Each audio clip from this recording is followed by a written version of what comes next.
to be vital in bringing solid policy changes.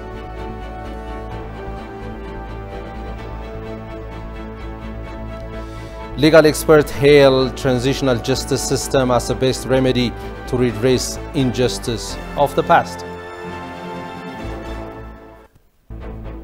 Good evening to you all. Welcome to ETV News. I am Grum Tariku.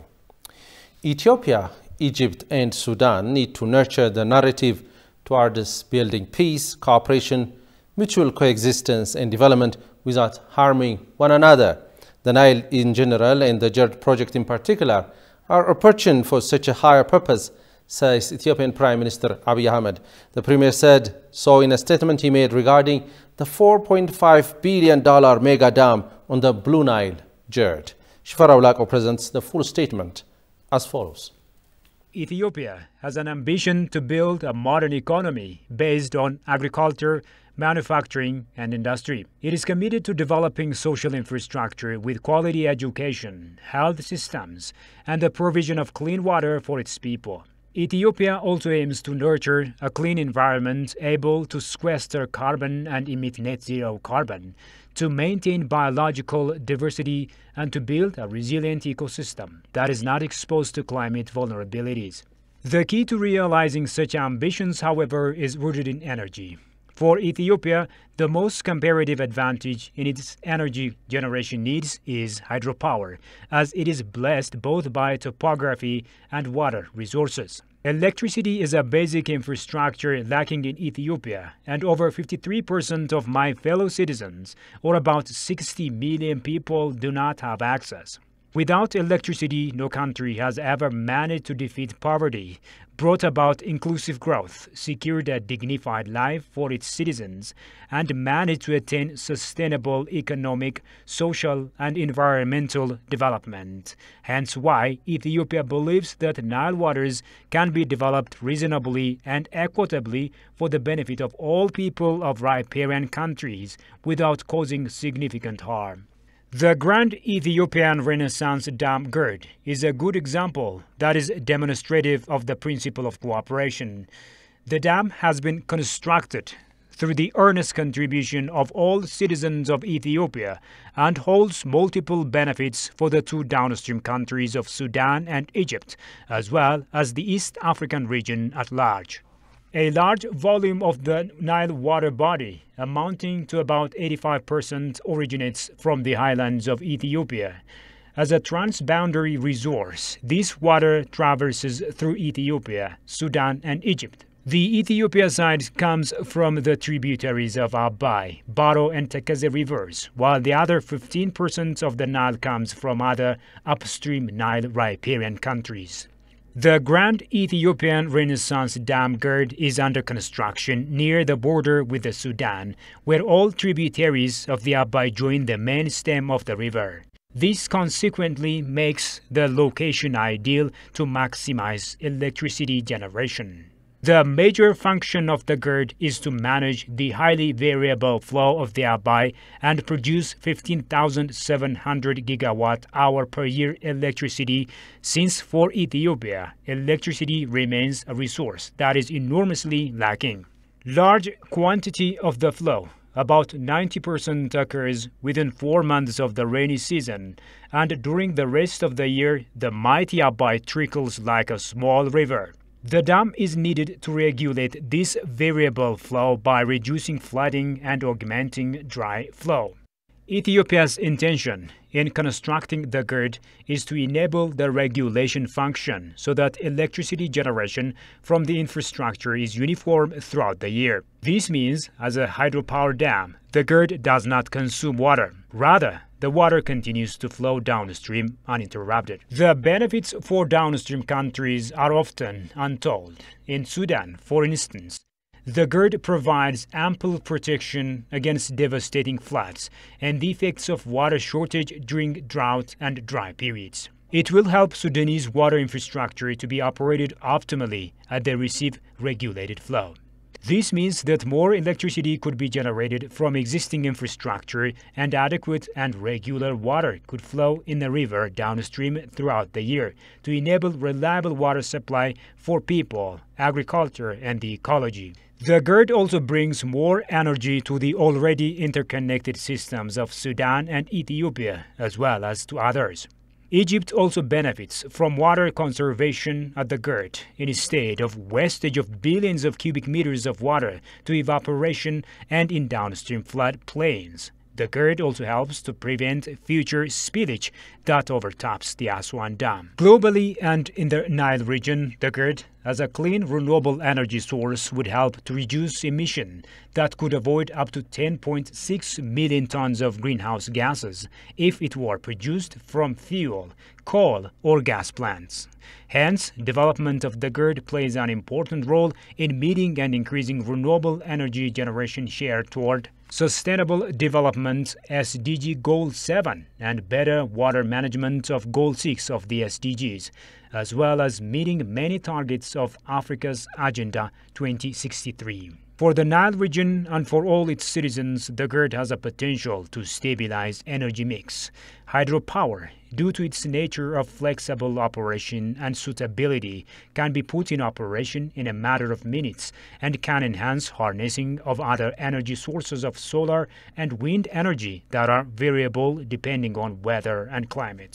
Undoubtedly, it will also enable affordable energy provision to the region. While perceived negative factors have been made more visible in the GERD discourse, the positive attributes rather outweigh the opposing rhetoric and downplay the potential for cooperation to mitigate negative factors if such factors exist. It's time for our three countries of Ethiopia, Egypt, and Sudan to nurture the narrative towards building peace, cooperation, mutual coexistence, and development of all our people without harming one another. Nile in general and the GERD project in particular are opportune for such a higher purpose. A member of the Ethiopian diaspora urged the diaspora community to press ahead with the hashtag #NoMore movement until the movement brings solid policy changes. Talking to ETV here today, Ayale Hundesa, board chair of Save Ethiopia, further lauded the diaspora for helping in thwarting efforts by some nations to move conference center away from Addis Ababa. Shagao Yamato reports. The Western Bloc has been intervening in the internal affairs of Ethiopia, supporting the terrorist PLF. Some latest developments like delisting Ethiopia from AGOA and undermining the status of Addis Ababa as a conference center could be cited as some of economic and political pressures by the West and its allies. However, the vigorous struggle waged by the Ethiopian diaspora helped send shockwaves through some of the Western quarters. With the rebirth of Pan-Africanism, Addis Ababa is chosen to stage the upcoming African Union Summit after many challenges. The fruit of the #NoMore movement by the diaspora community and the hard work of the Ethiopian government have made it possible for the African Union Summit to take place in Ethiopia. Ethiopians and the Ethiopian government has worked hard to pursue this situation, and there was a big movement around the world, which we call it #NoMore, the interference of the Western countries by diminishing the sovereignty of Ethiopia. So that work has been, the fruit of that work is brought this summit takes place in Ethiopia. So it's a big diplomatic achievement and success that Ethiopia has overcome. He urged the diaspora community to press ahead with the #NoMore movement until the movement brings solid policy changes. Ayale further urged the government to accommodate the interests of Ethiopians so as to stabilize political and economic upheavals. He said, if the government plays its role to forge greater unity among Ethiopians, the initiative will help stave off further attempts by the West to play its arm-twisting tactics against Ethiopia. The Ethiopian government has to stand firm like it has done in the last 1 or 2 years not to kneel down and just submissive or a puppet of the Western Bloc.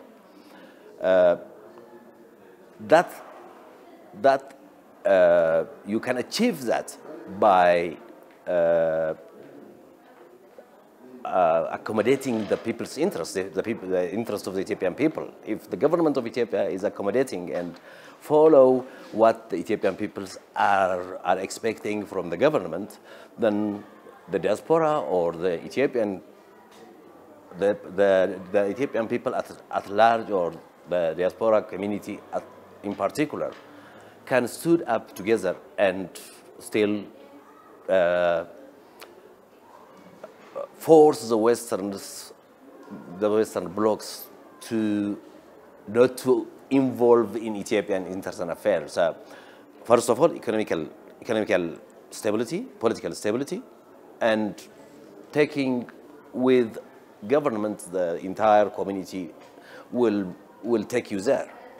The more the country is stable, the more the government and the Ethiopian people are stood together, the less the influence of the foreign powers. Ethiopia and EU-Russia Economic Union discussed plans for the development of cooperation in 2022. Ethiopian ambassador to Russia, Alemayo Taganu, and director of the Department of Integration Development of the EU-Russia Economic Commission, EEC, Gohar Barsian, held a working meeting at the EEC headquarters. Gohar Barsian noted that goods from Ethiopia, such as flowers, textiles, coffee, beans, are traditionally in demand and competitive in the EU market. Ambassador Alemayo also spoke in favor of intensifying the dialogue with all the states of the Union, taking into account the opportunities offered by the single market of the EU. The parties stressed the importance of involving in the business community in the dialogue between the EU and Ethiopia, including with a view to raising their awareness of the opportunities for using the EU common system of tariff preferences for developing and least developed countries, as well as certain aspects of supranational regulation within the EU.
You are watching ETV News. The latest decision made by the African leaders to select Addis Ababa as the venue of the upcoming 35th ordinary session of the AU Assembly is a significant diplomatic victory for Ethiopia. The remark came here today when a spokesperson of the Ministry of Foreign Affairs, Dina Mufti, briefed the media on trending issues. Johannes van Town has more on this.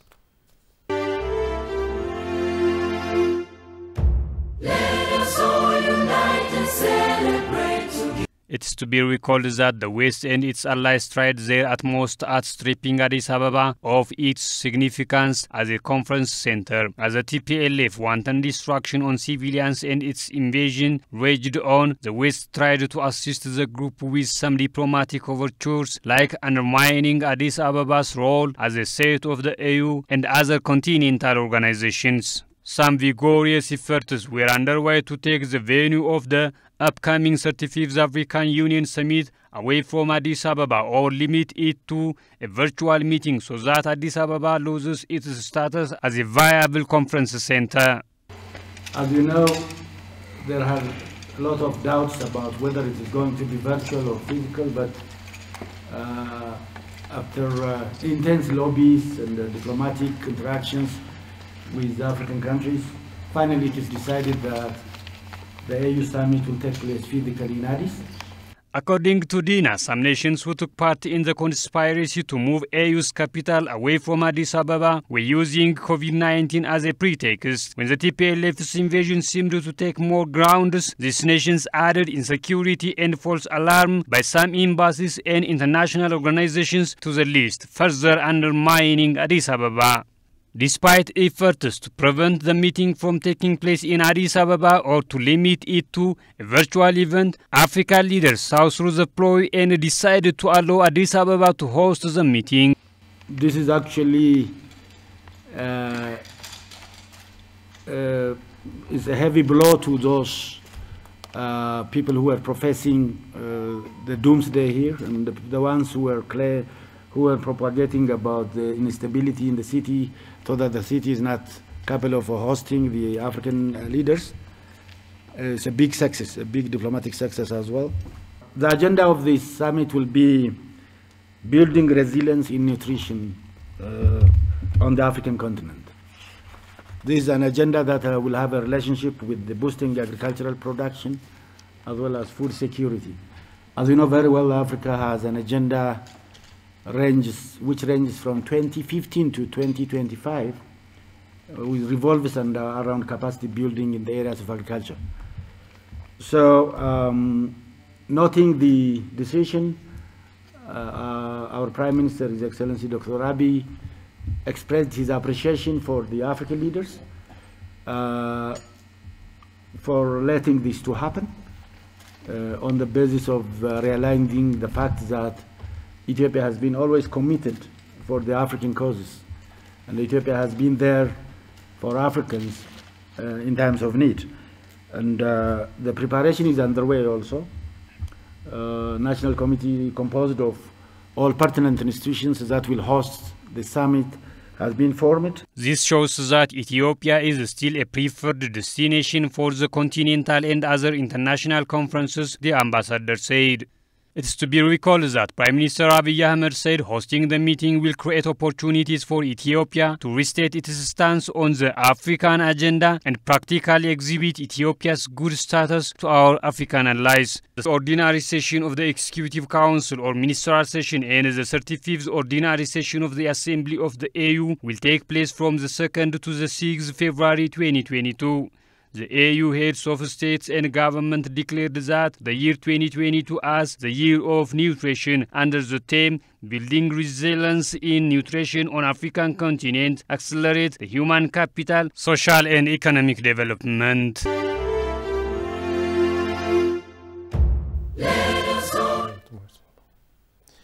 Ethiopia had to march to the battlefront with an army whose capacity left much to be desired. That was owing to the fact that some elements of the terrorist TPLF amidst the army were impediments to whatever reform the leadership sought to implement. Thus, the army's biggest weapon at hand when it pursued the terrorists up in the north was deep sense of patriotism and public support. በየደረጃው ያሉ ኮማንድ አመራር ከአንድ ብሔር የወጣ ነው። While ruling the nation for 27 years with an iron fist, the TPLF put Tigrayans in charge of the most decisive sectors. This helped it achieve its mere interests. While most army members felt disaffected, the TPLF and its sympathizers kept embezzling resources allocated to the army.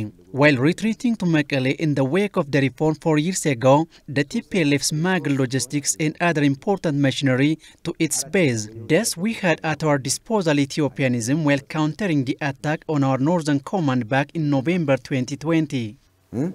ሰራዊቱ ኢትዮጵያዊ ሆኖ ያገለግላል።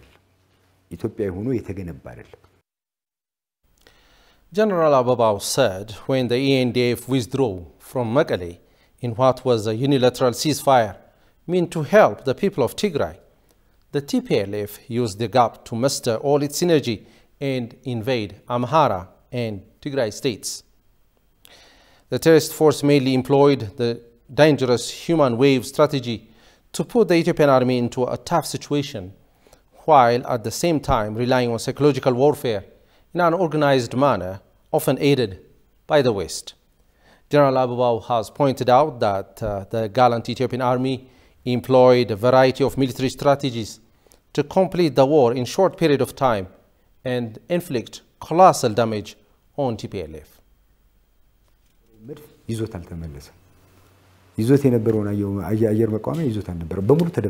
Spreading fake propaganda was TPLF's mainstay of psychological warfare on the public. The TPLF showed utter disregard for the people of Tigray, unlike what its leaders said in public. They often forced conscriptionists, dragging even the elderly and children into the battlefield. After evaluating the situation, we mapped out a new strategy to end the war, and finally, the TPLF lost senior war generals and was forced to flee from all of Amhara and Afar.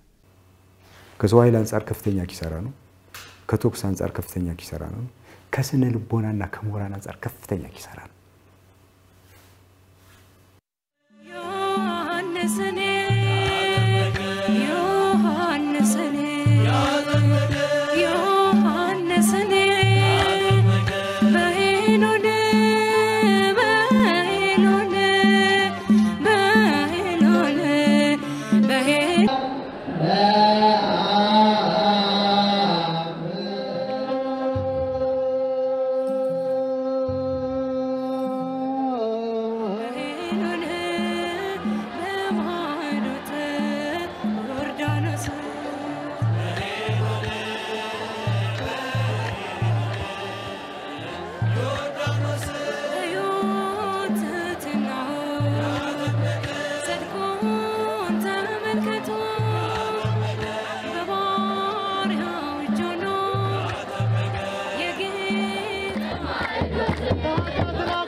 Watching ETV News. Legal experts say transitional justice is the preferred remedy in societies like Ethiopia. In such system, the focus is on redressing the past by holding those accountable for crimes and helping justice prevail. Kasaun Chani has more on that. It is to be recalled the government released some prisoners on Xmas evening by terminating court proceedings against them. This, it said, was a price being paid in respect of the contributions the individuals could make to broaden the base of the upcoming all-inclusive national dialogue. The war claimed the lives of thousands of innocent civilians. It also left thousands injured, not to mention the colossal damage it did to property and infrastructure. The lootings and destructions were unimaginable. The rehabilitation will take years to complete. We believe that citizens have paid immense sacrifices for their beloved country and citizens as a whole. The government firmly believes that transitional justice is the remedy to redress the justice of the past. ETV has compiled the views of legal experts on transitional justice. የሽግግር ፍትህ ማለት ዜጎች ጨቋኝ ከነበረ ስርዓት አምባገነናዊ ከነበረ Transitional justice helps citizens get remedies for wrongs committed in the past. That happens via the instruments and institutions established in a democratically elected government. It could be overthrowing the dictatorial leadership and citizens coming to the participatory and the democratically elected government system. The kind of justice also targets victims of the war. Thus, it should also be mandatory to identify those wrongdoers to be brought before the law. Thus, transitional justice as me is saving one another and subjecting the looters and slaughters and the culprits to the law. ዓላማው አጥፊዎችን The aim of the transitional justice is not to free criminals, because there are some unforgivable crimes which could not be left easily, rather, ought to be judged in a court of law. The legal experts also told TVT that, besides a regular judiciary system, the government should find ways of redressing those seeking justice through alternative dispute resolutions and traditional ways of solving conflicts in the shortest time possible. The Council of Ministers on its fourth ordinary session has discussed on various issues and passed decisions accordingly. The Council, among others, discussed the draft law to regulate structure, power and function of the government communication services in details and decided to make it effective as of January 20, 2022. The Council also deliberated on the road transport draft proclamation. The draft document is intended to enhance the contribution of road transport services to the economic and social development of our country and ensure the safety of the sector. Accordingly, the Council endorsed the law and referred it to the House of People's Representatives for further approval. The regulation established road safety and insurance fund services, draft regulation of driver's license certificate, draft law to limit speed of motorized vehicles, draft regulation to regulate weight and size of the vehicles, and draft laws aimed at restructuring public transport service and restructure financial security services are also among the bills discussed and endorsed by the Council. The Council of Ministers has decided to implement the laws from the day they are published on the Federal Nagarit Gazette.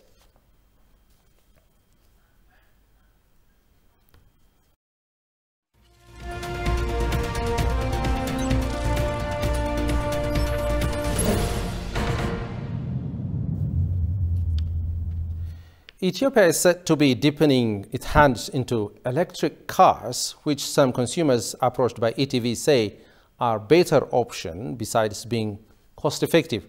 The vehicles also help significantly reduce Ethiopia's foreign currency spending on fuel. Goshu Malisau tells us more on this. Around the world, countries and automakers are promoting electric vehicles as key technology to curb oil consumption and fight climate change. Recently, Ethiopia has started assembling electric vehicles and supplying them to the market.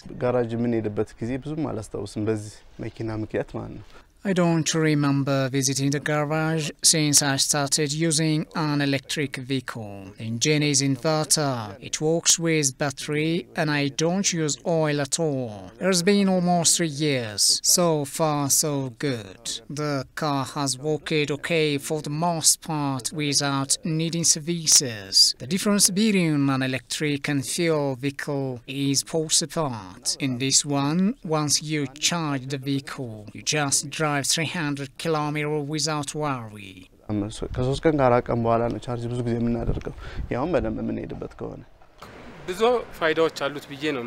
Electric vehicles have multiple advantages. I used fuel engine car for many years, but after I started using electric vehicle, I've been able to save a lot of money and energy.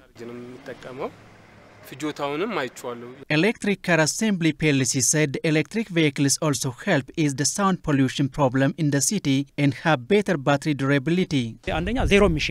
Compare electric vehicles with oil consumer cars and you'll discover that electric vehicles have zero emission of gas and sound. The age of battery for an electric vehicle is 8 to 10 years. You'll spend over 800,000 in 8 or 10 years, but for electric vehicles, in a cost of 1.47 birr per kilowatt, you spend only 40,000 birr.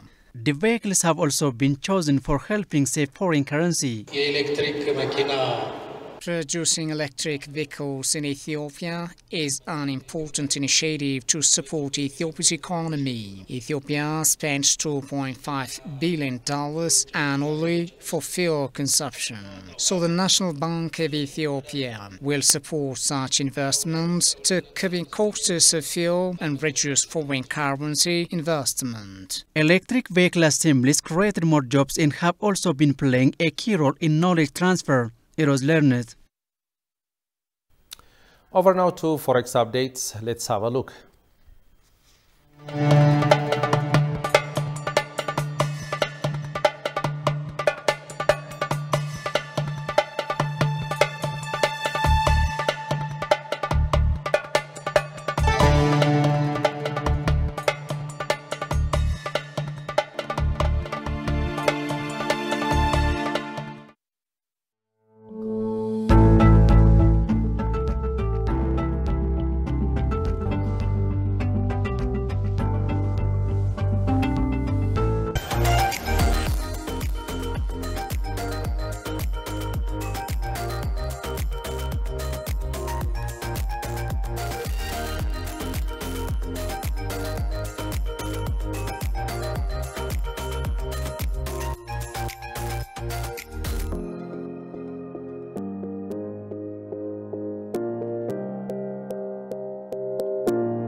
The 43rd Ordinary Session of the Permanent Representatives Committee, PRC, of the African Union was held virtually under the theme Building Resilience in Nutrition of the African Continent, Accelerated Human Capital, Social and Economic Development.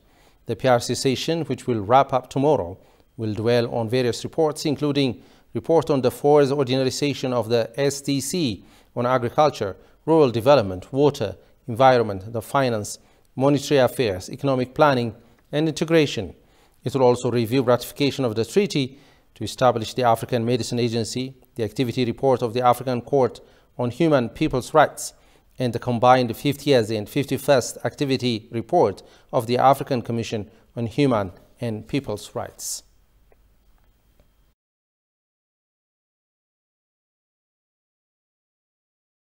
Many Africans are expressing their support for Chinese President Xi Jinping's view on multilateralism. It is to be recalled that the President Xi echoed the need for international cooperation and integration during online gathering of the World Economic Forum agenda last Monday. Xi particularly said, in the context of ongoing COVID-19 response, the world needs to explore new drivers of economic growth, new modes of social life, and new pathway for people-to-people exchange. In a bid to facilitate cross-border trade, keep industrial supply chains secure and smooth, and promote steady and solid progress in global economic recovery, economic globalization is the trend of the times, the president said. An Ethiopian economist is one of such supporters of the president's view, saying the president's speech is timely for the world and the Africa in particular. Take a look.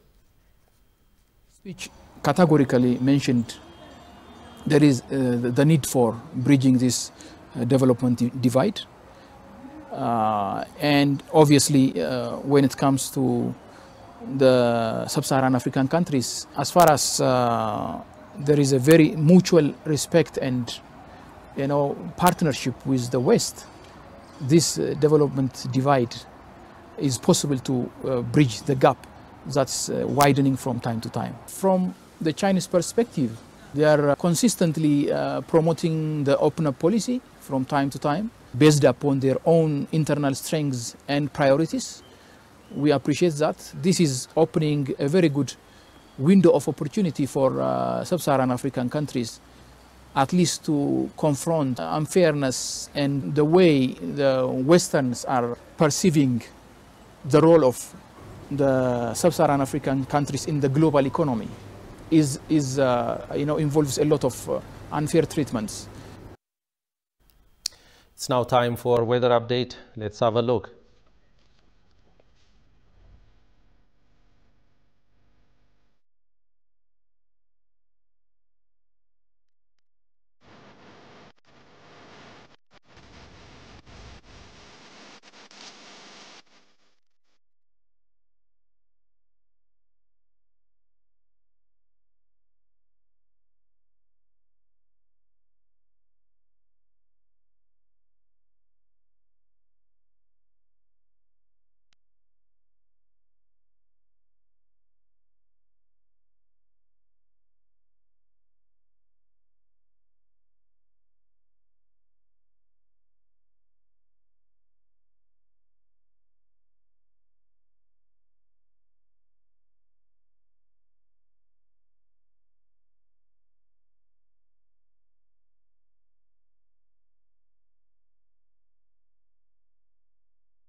Over now to reminder of the headlines.